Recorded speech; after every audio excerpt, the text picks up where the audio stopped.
Now let me want to carry Alpha and Kevin Cool, the first class entertainment. Now let me want to carry a course. I'll still use my tongue start for this time. Alpha, talk to your people now. Make them subscribe, I beg. Alpha. Stop. Hey, I don't show you again. I stash one shot, swear. Stash, subscribe. Thank you. MC Toto Euro TV. Thank you, Baba. Stop now. Oh, Baba. Well, I'm hearing us soon. Sales is smooth. Thank you very much. I remain your one and only. This life you know easy, bro. Sometimes you have to sit and think things slow. No be same time every guy just a blow. Life is really not like a cinema show. If them like me, them call you for. That doesn't mean you should give up on you. Don't stop, you have to keep making them move. Cause very soon them I got you chasing after you. Keep your head up high like a winner, like a winner. Don't go let any maga spread up. Not be everybody now you need well. So just find what you want to post. Yeah, yeah, yeah,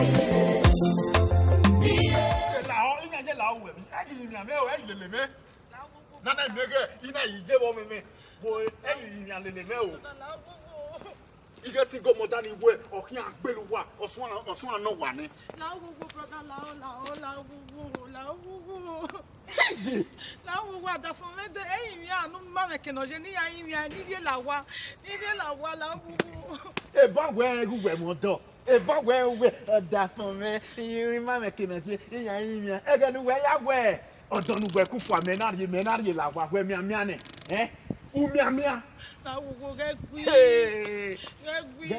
iyaje la o we mi o e ba we gi hin na ge osime is capable e ba we e ge nu we na gbe avosi we ni ya give over tene brother awo se ne giani brother me maye keni aje we awa we mi yourself agbi me wa we masoriyan me ma ego mani akin azaga wa gwe mani ma mo gbagbon yakin ima yan wa lo me yan wa short yan wa short imagine ya describe brother la gogo we yen egun ekenoje sha yen egun ekenoje yen wo atama me because of man suki umagbe la gogo brother la gogo avos you we no wa gba ari ene ni ge single mother. I told you the nemesis of the money of the single mothers will fall upon you. Avos you we no wa gba agbe Bolade we na atami me Bolade pepe de o e Bolade ma ki gbere you we onena brother I was say Bolade ni brother e mata e pa la gogo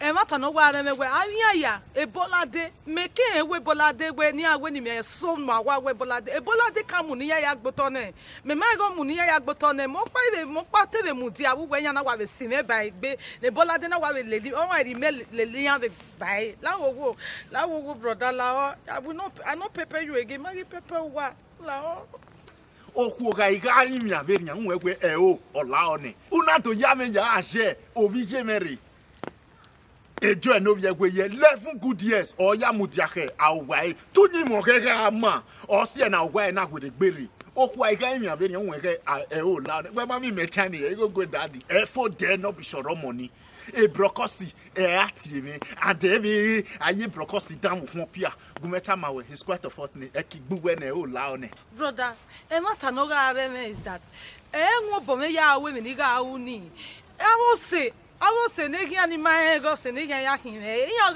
ga wa lo me yan wa manipulate me yan wa mume de ojo me ya do ke ya ni do ni we ni kaje na we video boy me no tonton we me for the beginning u come maka me je gba ma video la wo so wa manipulate me yan wa ro me de na ro ta ya yan ima me tempo me la wo brother la o awogwe o wa gbewe for Switzerland yan wo e wa ti do mu epa o wa re Switzerland when as I'm talking to you hey brother Switzerland ya fefefe je me o e bu mi o do o ma ne bu wa mi o do e meti mi e were gbe je mi na sun je me o yo Igukpa, brother, Igukpa, yeah.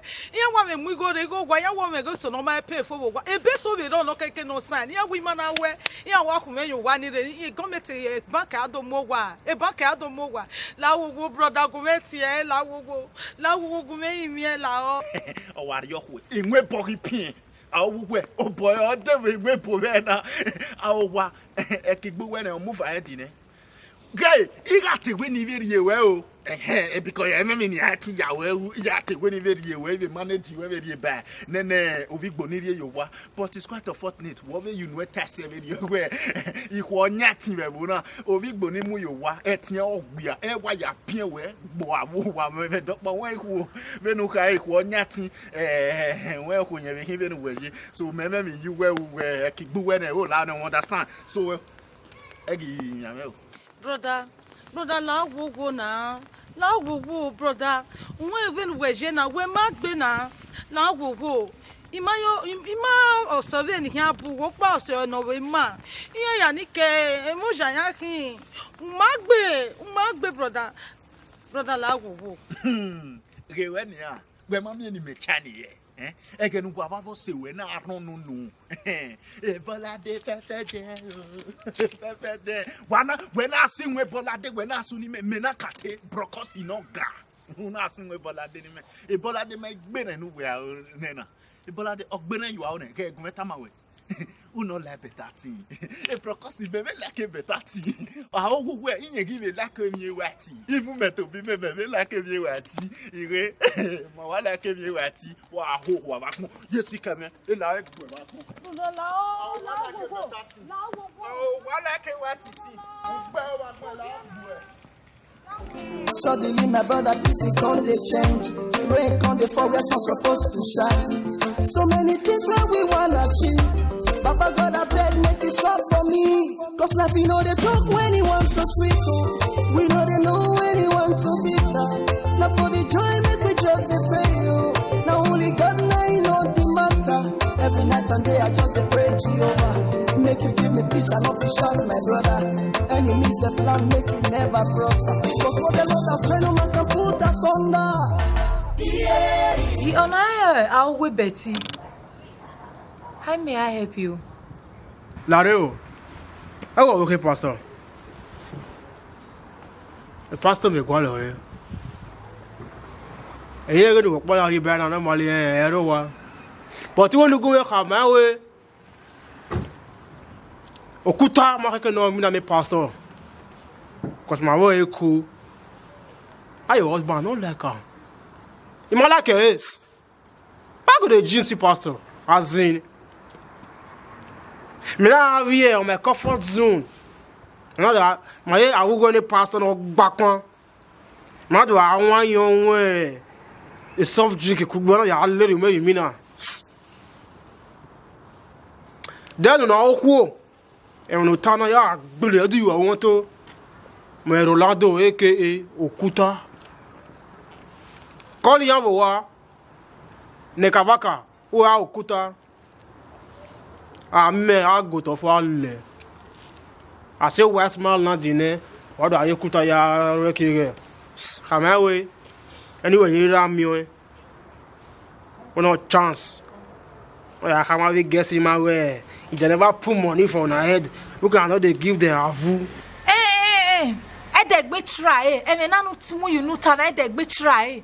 Runda no na pastor. Don't go now ni and work pamisi kanya wa me video. Ima oni deg be me na. Ege me runda ni now working pastor. I deg be try. Go wa me video ni. E pamisi kanya A pastor ni. E weti abu we ni.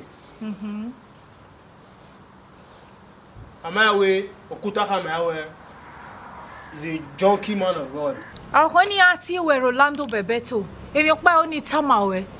Since the church omagu we swen. E ga no ho we ni. Wa jivani. Wa igbe 5 years una gbe 6 years ne. Then why even why you respectable even why you agwe wo mo e. Oda giania. O sa de si den. Ike wa gwa kere bana wa ati ogba legbe. Je no isi ogba legbe wo we na. Not beside the fear prison normally, but we not involved for this kind of matter. Now, pastor and Okuta case. Man, leave you. Get out in Yemanare. They run down in now walking pastor. Iji ya gbene 1 2 3 your way. Come on, get away. Wait, your bad before you go, come bad me, I don't the baskets. Where you? Go back here. You never look my head at my Keep your head up high like a winner, like a winner. Don't go let any magas spread up. Not be everybody now you need well. So just find what you want to post.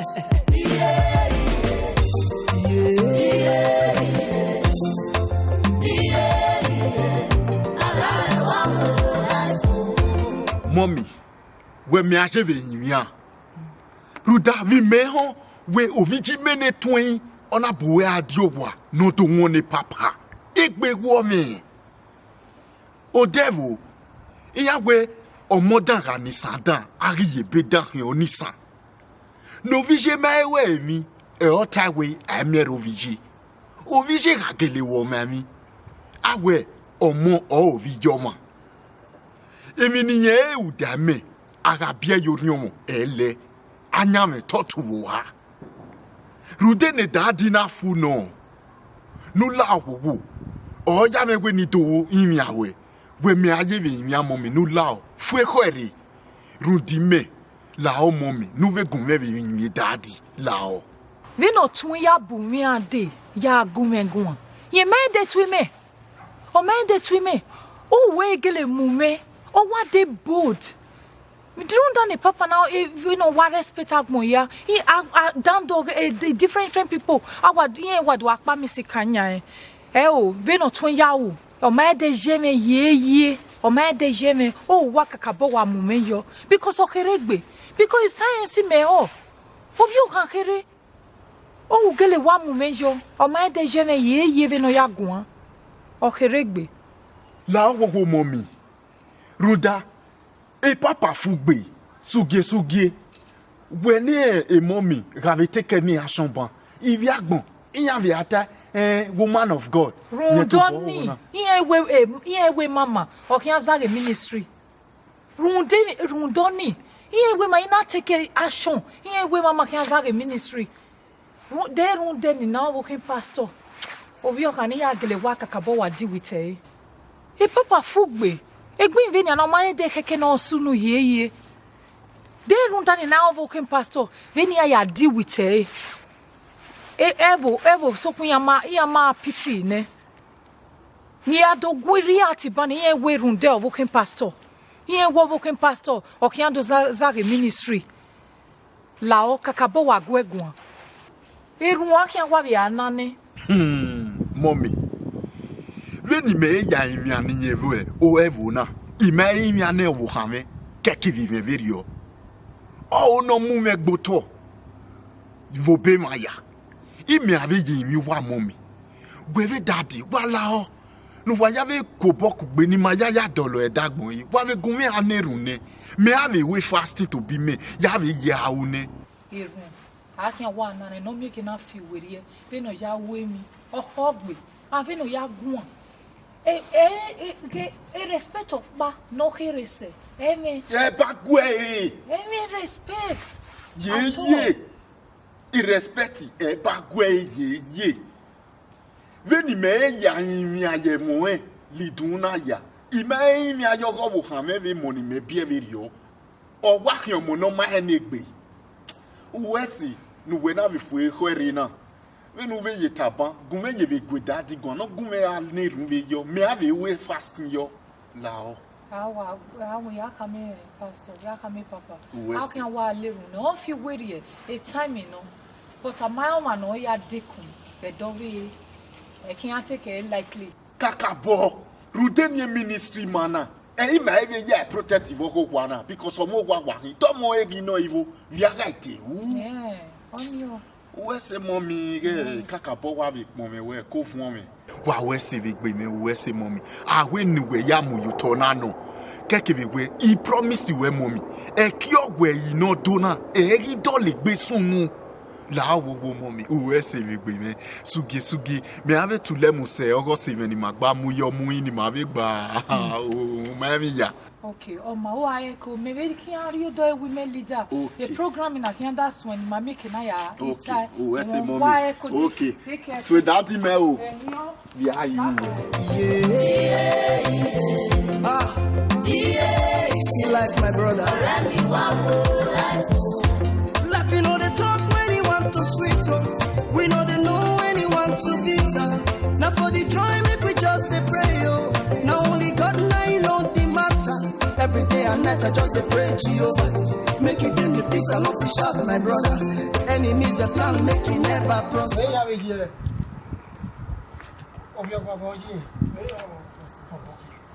Also, you will not be able to overcome your table with church.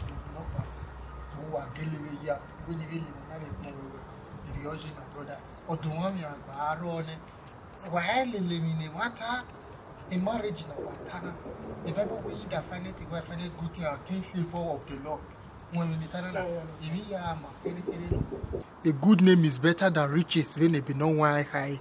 And apart from that one, ibe onube agwose we na gwa onyi mo ge wa wi alele ya kian kuta be o wa mu ni church ri alele ya kian we ze dia be gun yen gwa yo wa gwa de no mata ma va kuse ma va we gwise e de no mata pastor e no ko re odo ya we mi so iwe gwa and the way we are gwa pastor e do we mi no gbe kita we aso kuta ogwa mweni church me yari yakian omo my brother yes ya no koi kosalobwa owu we no ro owo ka wa tebe wo ge no ma be ni kata e ban understand so yonu be yewe ukpo we no boku we wa ze oto na odosa ni ye wa lele na is best for you we maybe on de wo boku we be fi where you are egbe mi be ri ese ti sunu rule the word of God ni ye wa ho a church in Osalobwa, the major so go my reba ni wa pastor. Real word of God, they might preach about. Get you bomb. When we need another, no la will go no be try no make a weekly activities. And the no margin we know we are there. The man will not stop him with our well. Because a church in a wajina again, a church in Nibuwaro, who were mana we go back city where totally when church my jebeli on it, but you know be more urgent with our. Even no we mu boa or sabwa passage. Oma miaze geru lesi meeting ojo sanguero miaze geru lesi meeting omania Suddenly my brother this is gonna change. Rain come before we're supposed to shine. So many things where we wanna achieve. Baba God I beg make it short for me. Cause life you know they talk when he want to sweet. We know they know when he want to bitter. Now for the joy make we just the pray. The broadcast in Oga. O vi je me. Okay I be je na. O kia wa jesi e broadcast ye na ya dam ho pia. Gbegbe O gbe wa. Ime wa be ke me na busy but na wa call here. So I hope everything is okay. Unwe mi no yo vi je me. O te me ke ni meteri ina we nu wa mere ma ni ma se ge bi gwa concern e me hu ma we. My brother, them who ni a woman ni na ti abia you wa na abia you wu son eso ona wu wa abia yi o we ti meba my brother e dey gbe ade kede you understand me anything no concern a woman ni then me jira na I me wi obo ina wi egbe ina line wo you understand me but then dekun e o matter we din yawe o ma vi je me e do we no gbe bata o e kinu na kiai okpa no iwe we ni ati une 06 vj woriri gaje be zengo bowe gbe mo give mo wa ya the praise odo then no more here mo start me then me wa jana egbe wa oko re me igwale ni ti ato no that the body ti me mo start me then e wa mo wa ni me mo gogo ikwe so wa ro vj me emi kere kekan ezo ke rokian wa sunu nu wa boy o wa riwe la ekelo musa o wa sun agbigbi agia o ma ke nya we nia suge o ma be lo vie ke abo se ni lega we Dans ce d'arriver pour de nieto bien. On veut me nommer nevo. Ora kirevo. Uguru doni. Uve yaze. Iyove. Nous ya fie quoi wirie. Nous ve ya rien la wa. Deti eri bribe nu wene. We me awak e travel de. No we happy talking me. Waka my way. Esi brown.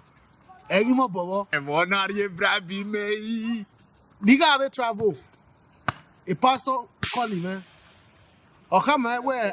Abia iwa. O seke ni eje do bunyegwa. Na we ake travel de. Ya do mion. Ben meje na me ke wona pa ba ke me ya fie game ba pa. Me ya mi pastor. Afian mede de rodu we give sorry papa we gumet amere during the weekend. Imi obogume ya sorry. Me de ke me ya fie game. Me ge ya fie game ni in ake so the match. Afian Ya mede. ya fie na. Afian mero vi. E game e wa fie ke ko ya pa. We wari game nu ye yo kwa se boku. Se ba se you wa and bia you wa. Na ge abi da di o. Ya mi ta megi are o. E problem na ke ase pe my brother. Afian mero. They thought they brag it when out o. Yo game yo wa no ya wo. I don't know. When I'm coming, baby, you're the one that I know. Girl, I'm falling, baby. She like my style, I like her too. Nobody else do that too. What you want, I could do that too. On the daily, I love my baby, we ballin' steady, On the daily, I love my baby, Mommy, holy water, mommy, holy water. Body like holy water. Spray me your holy water, baby. Body like holy water. Spray me your holy water, baby. Body like holy water.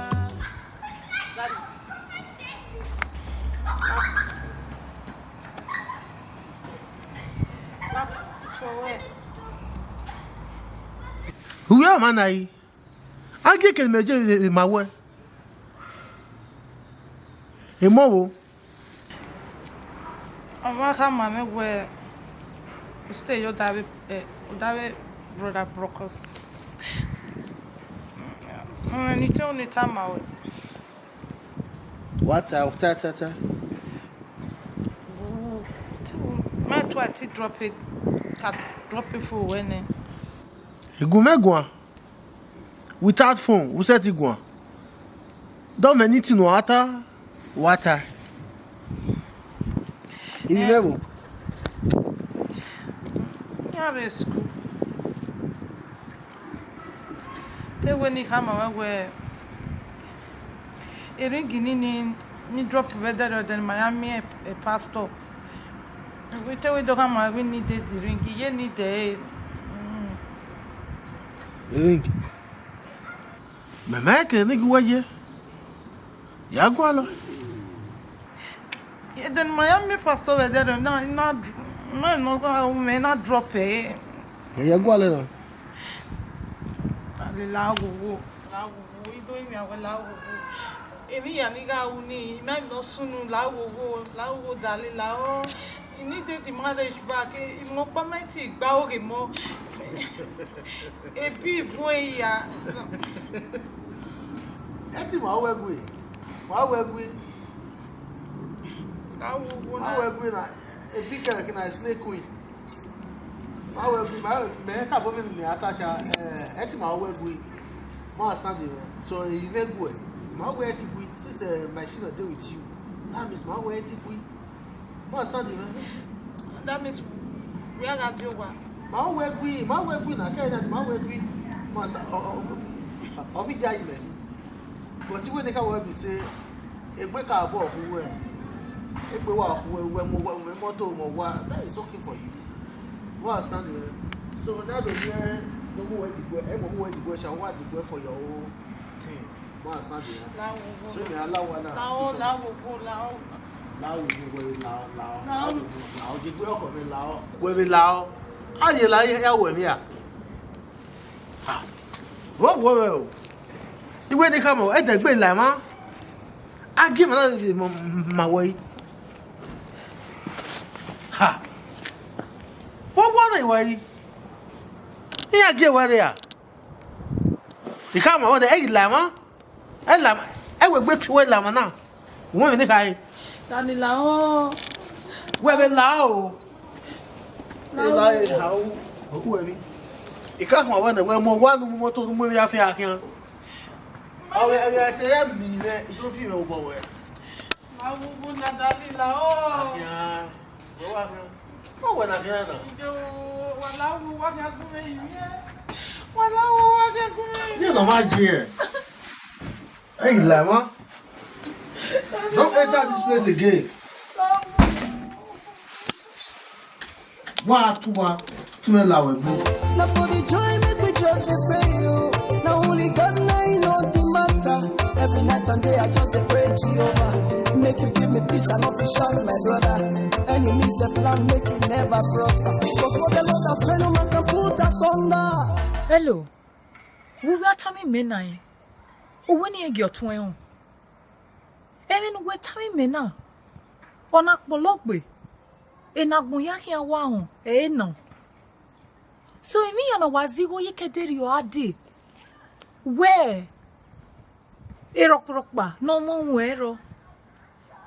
I thought as much. Because anytime I yatama we go ajiva, no mune picture, video na mure, a cameraman.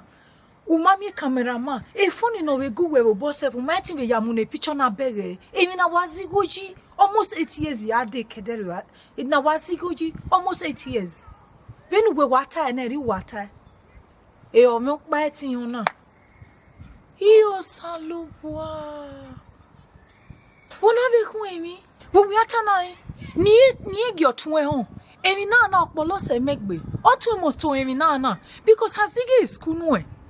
Dem you no gwalo so you go na no we no ya no are ye no rie gin have charity even na delegue u wari go ni u wari uja mu ni ho ha emi o sano no we talala dia wonu na ni egi otun ehun egbe woman like I'm short of words. This is not I can't bear this alone. E onapologbe ni me since 8 years now we are rigore Wo bi atami mena when ye gi otun e o mo pa ti ono na ah igu na wari since 8 years more than 8 years igbagbera nesef so we can't tell me we igu ni o ma me mi agbon rokropa no ja yawo igu na zi na rie na zeve na rie gi have a charity home o ma mi rokropa no ja ya mu ni ho Wazigo na anyhow. E omo pati ona otwe mosto hono na. Iyo salubwa me. E omo pati ono na. This is unbearable. Oh my God. O e omo pati ono na. Ime mi rokropa ni ede tamawe. Ni ome kwa ona wase. Ni mudiane. E oni fiefo because me ti dame emi nu watana obungbe. You salubwa me. Vana mi Nigeria eti de we trusarun pa we mi no ma wetin we. We na taji. E taji go ne no ya peges kwa zige skuna zige mi yane. Salubwa. This is unbearable, my God. Life, you know they talk when you want to sweet us. We know they know when you want to bitter. Now for the joy, make we just dey pray, oh. Now only God know the matter. Every day and night. Okuta! Hey! Ona agbati me. Hey! Okuta gbe won. Okuta! Hey! No fake, no me do. So, and you were gonna do it. Ave mi na ya fe ni me wa ho be na biri. E mata wa no. Okuta. So hama mu we. Oriri ma gbe ku we. Agbadi me, o hana du we lekpe ti me fi agbada. Una vivie bae. Agbe no fe wa. 17 no fe. Una to yagbada mo do teta e ma. Gadi no fi de. E pa relax. Very relax. Ime Raymond na only relax. Nicola Rabu guy. I don't give you a control. ide gbeji woni na e me wi ayo le hare ayo woni me go not safe we ade ko pa ya the goes you want understand if I let me enjoy my life I can't kill myself understand agbata we mejo ogo temi no wonya oti mo nya so like this now I don't really sagada program oti me go so my easy agbata take follow up for the streets 9 years for this full Europe oti me number 1 understand you got to mo nya e pa your street now so you come out Okuta 1 of Amsterdam aka Orlando now when you gbele di ohun e wa se pardon mo wọ́n pàdánù pàmò pọ̀ tí mẹ́fọ́ ní wàá gbé wọn yàn àgbà tí mẹ́ náà nùgbẹ́ pàmò pọ̀ mú nùsọ́ náà nùlíyẹ kẹfẹ́ wá aṣọ náà wùgà ìṣọ́ yà á tẹ́lẹ̀ mi fún Africa shop wùgà ìyẹ̀ṣọ́ alẹ́lẹ́ ikú kí àwọn jábọ̀ ṣèwẹ̀ mẹ́gà kí fẹ́ mọ̀ gbé ganya zẹ́bọ̀ pọ̀ mà nìkí ìhà ìsìnkú àti umamiọ́ àgbàdà náà tí yà á tẹ́lẹ̀ mi fún Africa shop àgbàdà náà tí wọ́n nọ̀ṣọ́ lé ikú kí ẹ̀yìn ẹ̀fẹ́ mú nọ̀bẹ̀ṣọ́ ọ̀wá wákàtí yẹn ana ito aki mozuo ana igi memwe mugu mo iwa kni mugu wo ri wa champion wa lo agbada me we pa ni gbe wa so na rema bo we e jagbada we mi oja be na meji fe we mi oja jagbada me de me beti do jagbada me ye yasi we koto kle wa be mo no wa gba kien ne mi no wa gbada le ne mi wa ya do ibodo dare fi me me no we ja yi fi me ya we mi oja ayi fi we mi oja fi me Okay. Nínú wá yẹ ǹtẹ̀ náà. Ìfi men wẹ̀ náà fi yọ làjà mẹ́pẹ́ tí a dé bẹ̀rẹ̀ náà fi náà. Wẹ̀ dẹ̀. E par last, guy, you know, see me audio, I for do you Rolando. Where do you want but e par last, you know me. Ìyẹn dín ní wà pé. Suddenly my brother this is gone they change. Rain come the fall where sun supposed to shine. So many things where we wanna achieve. Baba God I beg make it short for me. Cause life you know they talk when he want to sweet. We know they know when he want to bitter. Now for the joy make we just the pray. Now only God now he know the matter. Every night. Brother Sibra, Emi Yaji, Mahin. What you met on it be no why I said your way, ni ma lead by example. Kemi no sunu in the past. Iga onu yo bo we ho, ipago wo kan we, e go ti we. Wo kan we rebu ma ararant. Also know what are you doing here? We got him a better the nicty wife, I know when he said to wife, who made the way no boku way ya go me big by a presence in Mary. Oh, give me this. A been a woman. And now the way she cried back to me, and I wonder where I be or me no snow. Near daddy lao, Gumegua, Wamegua, Omaga, Omadua Vassier, Omari Bude Danier, on your sea near your mother, Eclair, declare one we are do Zanudo, or give me bale. Also, I was where I'm not sure I was taking with a baby, I was where again, no way, baby, before you worry and everything. Oh, tag it there, so you sorry. Idoge on Managbo Makin. Mana Yesu, Omi Jaji, Makin. It be no way we forgive me their trespasses. Vini be forgive away a trespass no way be trespass lily here. Idoge mo away. A gilemie we boy me maonsa. Ito remawe. It will be very difficult for me. Don't go walk me. Niya forgive you my video. Mori wela wa. My heaven wa boy ya swenya. Imagine no one you now. Or was seeing one or living and near move one and there everything or come at my bed, but sometimes go a woman you are that's near wrongly. You do gay. Waga you way. Ah, you bona bomo. You bono ban siekebe. And now we are in Yahweh. No lao personally more in you when no you or ya boy. No will be your work lao. Daddy. Anything no concern a woman. He concern me. But if me have friend water, why me nota. But I'm not longer interested. Bin mejina na egbe wa okome. Uswe manabe ri ohu are kimeba. Ìdààmú egine. Oma favor me. There's no need. Yana da pokpegbe eri awona. Bin e wa mo wa no wa mo akin. Egbe wa okime bin mero na. Because I want na ikpe ya awa ina ya wegbere aya boyin. Imawe mi dan de. So mo kun ye ware nye o kun mefo awowa. That means ogegbe oko me. Oya bege ma ya fe okole ma be din. Iya disturb me egbe ma ki me. Emen weta me waka bon, but meiri ino wa wore ni wogu me. Emewe monori ekokpa yin setisi mi na.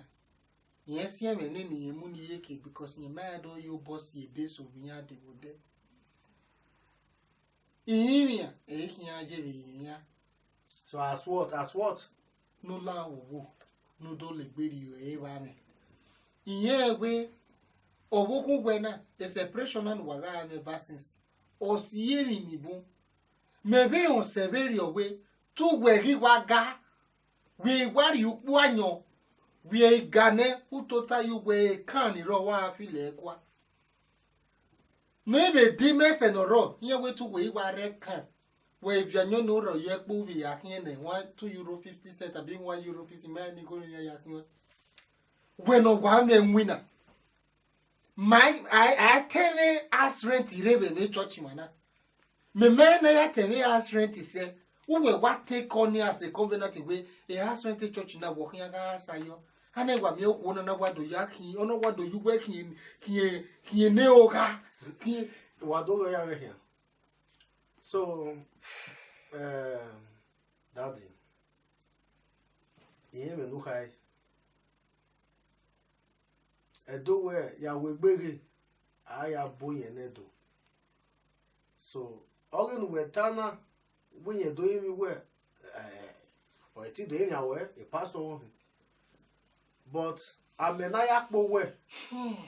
Ede egberi din ave so ko ane ayi ge ikebe. O ma stand me. Be ni e wo ge ni me fe ko wo ri me.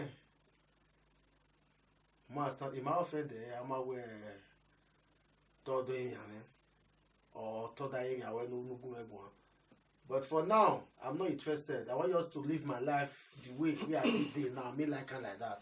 If bien na, it may be a tia za can we maybe my we need you. If you damn again, or my favor, man. So anything ya attack ya me, my affair, ya pay legal, man. On a mi again, on my concern me. Uma stand me, any a mowa, the memo be coming in the character, a year. Brother Sebra. Inyebe no jie bi kowe. Ra no gele be bata on enke no ya we. Mo sunu da but o gele kakabo dime. Iga yebe imi awe. Ruda a family owe or whoever no get where we no way a jammy back where. Umave no nicking a idea. Avian is a bona way. The devil you know is better than the agent you don't know. Me to be making a advice. No way are you overseas obey come back to our senses in it. A more way banine. Okay, no better but where or more on a marriage is not just only by Nado Biomo and everything.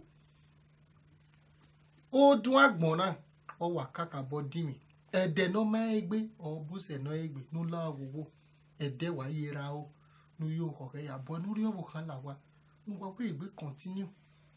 La Beni e wa mo akin egbe wa oki mebe ni mero na. Iye wo ma easy no but ya in yawe.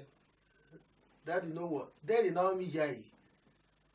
Yeah, me na akide you only way marriage, you only way marriage. Yeah, ta we ti pon gbe marriage. They in a cabo Josai. If my agbe marriage, anything concerning marriage, I get time me for now. Anything, yeah, me we might even if you marry, even if you are down with it. I'll be more you on me. I swear you on me. Must not me down with it, down there, or what or do what or not here. Maybe that will if you hold it, if you go on me. I'm not fearful of me now. So, best thing why this single life is very good. I live a single life. For now, very good. Brother Sibra. When my will come back, man of God. On the etigba. Making more bow. Brother Sibra. Emini me only maybe otani only no way. Obi otak be ni only no way. When Marus we mani we Bensman lime. We marriage him and me ya marry over him. Be marriage way thought it's today. You only come away. Why a new marriage, marriage or heck almost to Zagabudao. A man near Ruberio. No love. Zoe, every here was what I'm the mother little wicked, eh?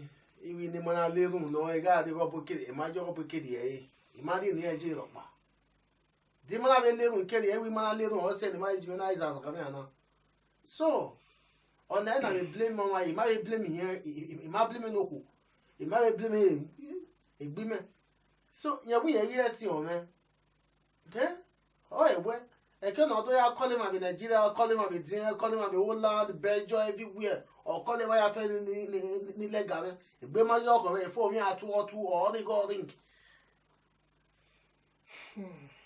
Are we eating? What for? You might what your women for? Oma Wakario. So, Compano in a administration in Netherlands, work way by 4 o'clock. Iga oni magbako kojo, ima oni drive. No driving maybe family mi here. For my yame the program la urere. Okay, no problem, sir. No. Yeah, apart from that one, la waga here ba ugume kam imada no lari. Okay. Ni magbako koziye a program in ave no gaje ba kwe. Oma uyo saguero. Where's this, sir? No problem. Yeah, we amu we yeru when ni okay, kaya man of God. Okay. Oma la ti madare wodo. Problem, sir.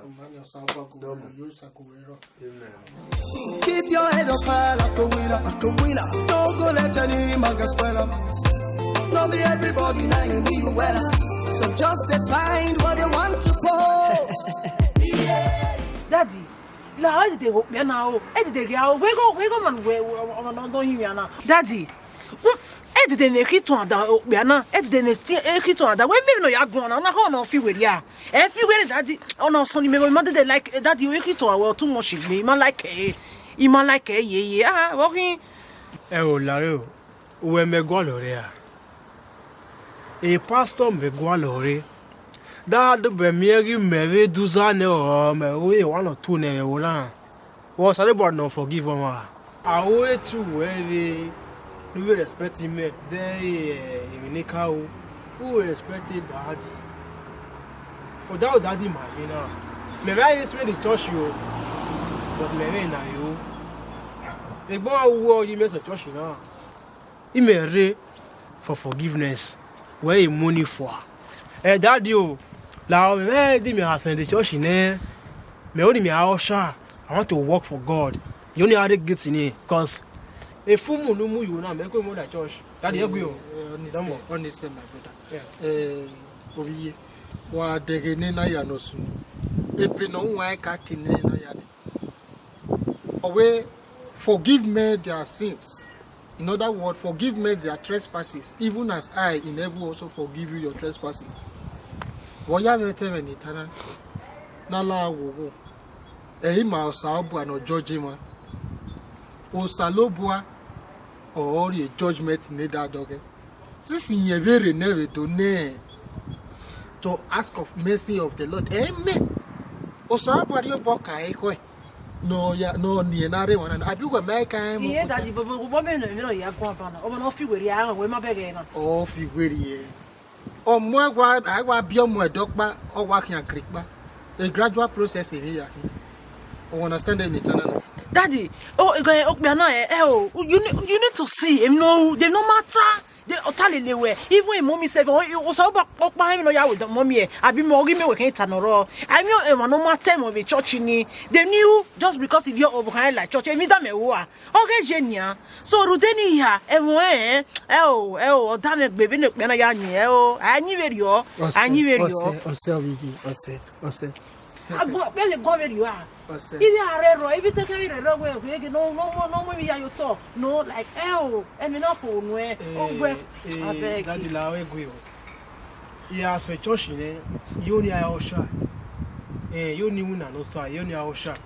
E wa like a gate ni. E worry. E PA me we awa. Eti no we wa lo. No we wa lo ni we. Wa we do lu e na gba kokoya we no sa abu na. E PA me fa me call we no sa abu ake call we. E worry. Eri ya man ki aneru.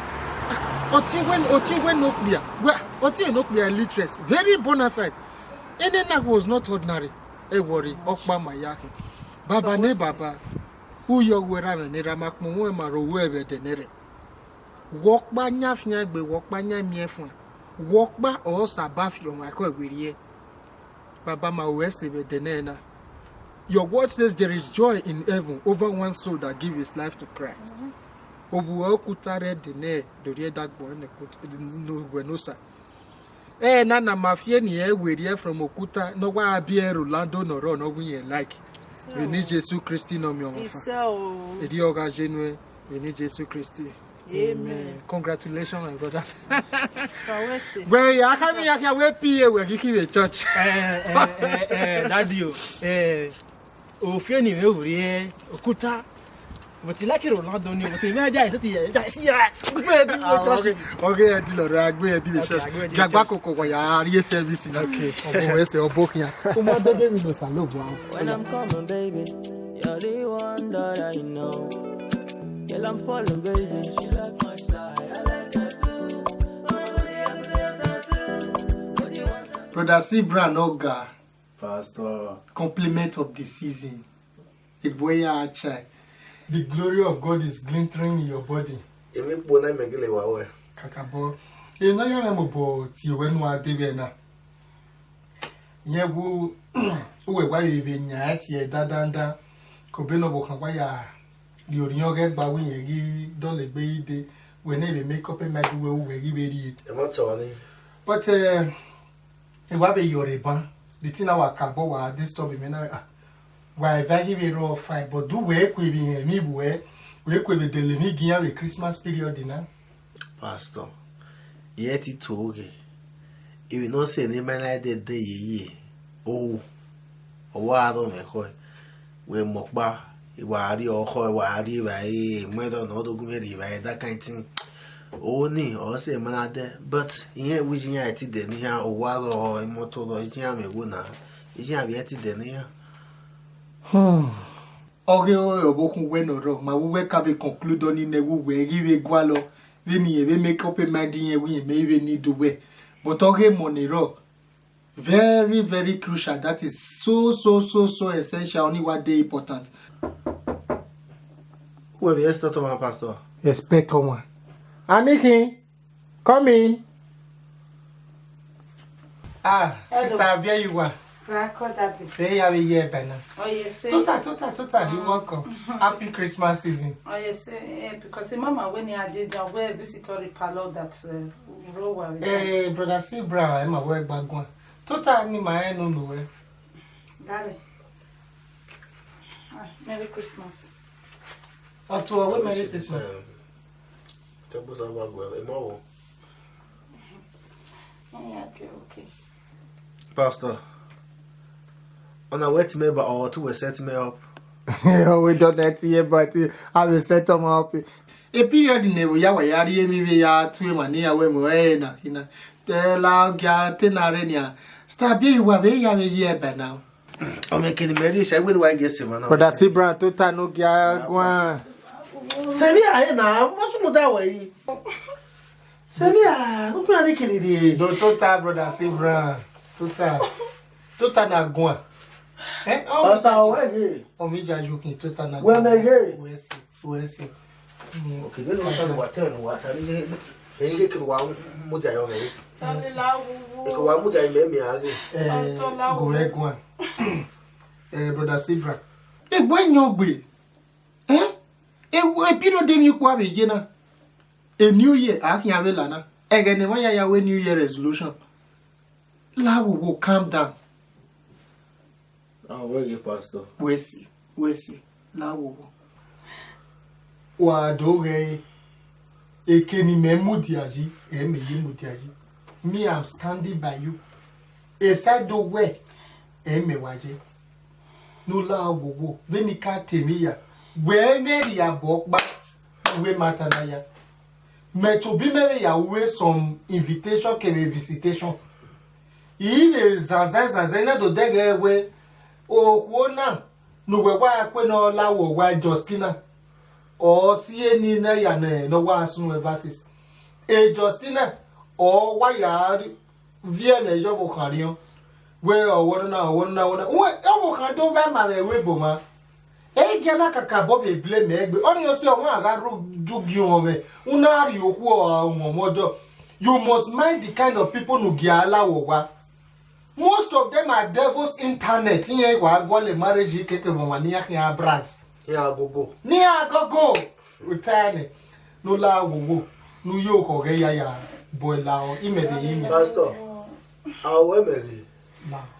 Awe emewa re. Wesi. Mo stand me. Emi a fe wagbona o me egoge. Kakabo. Edu wa mako ka na ewe na hia ebiu.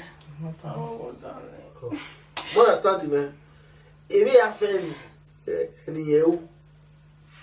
O dao. Body, pastor. Mo understand. Yeah. So ya kama we a fe no we ko de me. Okay, it's a pastor. So dona. Imam me at you pastor. Sibra Gomegwe o Tereko. Brother Sibra, when he come with us. Uho, ni manao. Ugbo ni manao. O sa boy ye mi maji. E we no you me de babo kwe. Kire na we no gberi e gberegbe. O egbe mama o gbe di ofi o gbe yiri o ya fi yo ha. We mami na ya di medona ni menai ya ni na. Ime rule that way second chance is allowed. Mebe liye kugwe. Ariyo kugwe. Ina ya nota ya damewe. Buye kugwe nugwere mi yobare. Dave those new migrant boys or those refugee boys in that level. They ye wasi lola wabe wana uya ma clear ni. They ni ye wasi lola wana do afwenya gino toba. Meibe jo. Ya we baby do masuno. Kate. Oboku webe ka me message your way. E Justina o wa yere yo ina beto bome bue me seba ni eguisa edi mu a obi ese fone ya bivie ba wa bivie abo kane uma serious ye magwe e church na uma serious you nothing e na ya rosu enemi una gba me marriage ugwa yo beviva ugwa ya gwe ru da ya gwa dege e marriage no wasu kia me enede iya kwale gwe ni aya zebu beyo be ni aya zekenyo be ni aya yo fi bodo ya gwowe ukmonofo ai eni we no wadia ni enya oni amuria iye gwa brase marriage we a devil's internet enya kin we agwa agwa tie gwa tape marriage we iya apie enter key escape key alternative control be agwa tape marriage we iye gwa google marriage we most of them iye gwa jo biya do diyan but ya agwalo wuwe ni ya ariawa ibanu wana kwa be mieso no wi azaga ne ya agwalo ma ni azaga ni abeza gogen gware the same level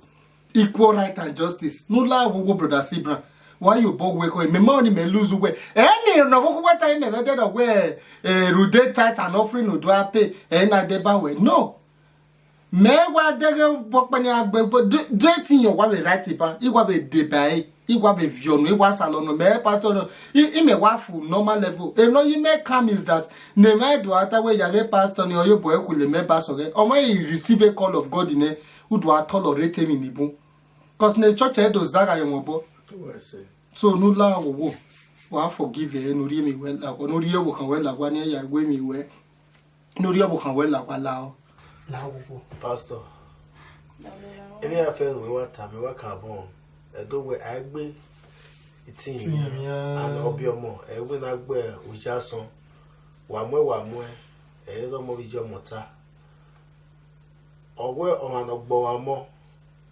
awo gba no o ma no ri ama mo awo gba no we ma we yin na da we gbe na yin da yin ohun me yen gbo ni ya ri asin ogun we Oh, Daddy. Daddy, man, only brother can't get damn yo o wa imo wa in moto ikeri e iya fe roti today we surprise yin na yin gwa ni ya ri asin o ma na we ra yin go Daddy, we gbe we born ave duari as you go see bra. Daddy, we be Nigeria na.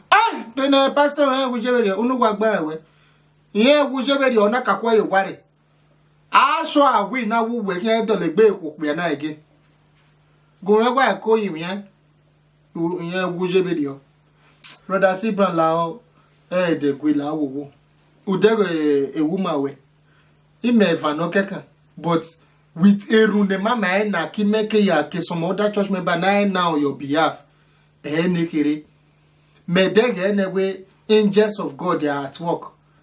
A real sense of it with a real mind yare dogile do yimi wena. Abe neru nu gwene spiritually nu gwana were na self yoga bo eru o se we don le gbe do come back to your senses. Imanu je la wo teme lao.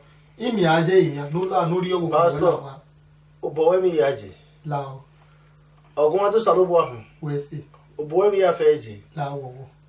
owe emi no kan wa wo mai ajale kwe mo o ma ajale kwe ne oku o jale kwe mo omo no bi enu We see. mo asan je run dona emi afe ru obo We see. eni ti afe we gbewu obo ya fe yaje pastor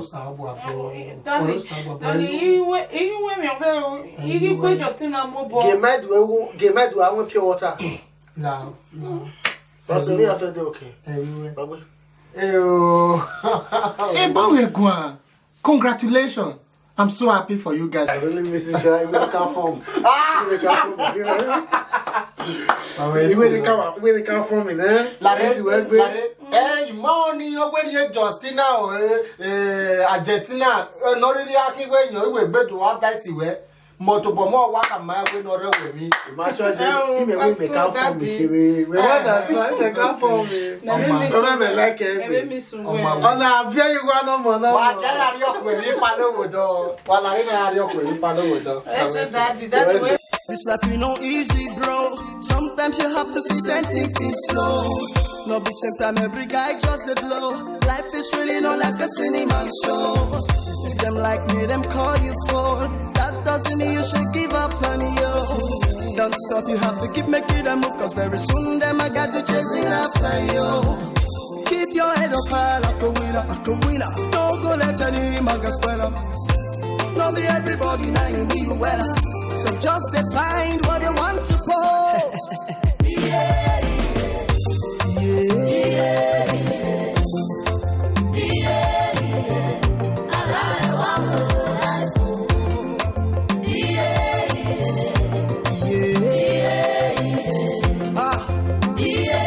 See life, my brother. Life, you know they talk when you want to sweet.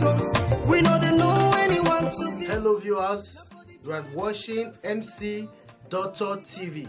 Subscribe to MC Doctor TV. The subscribe button, you know the buy person hand. May you press on the way it be. If not scatter, you want scatter on. Provided say you subscribe. Subscribe. Do not forget to press the notification bell. And that one will give you alert anytime when all this Ogboge movie go come outside. You will be the first person to comment. If not, you be the first person when you watch am, share am, give your brother. Make that your brother, share am, give your brother. The thing go dey go. As you support MC Doctor TV, God will support you. Subscribe.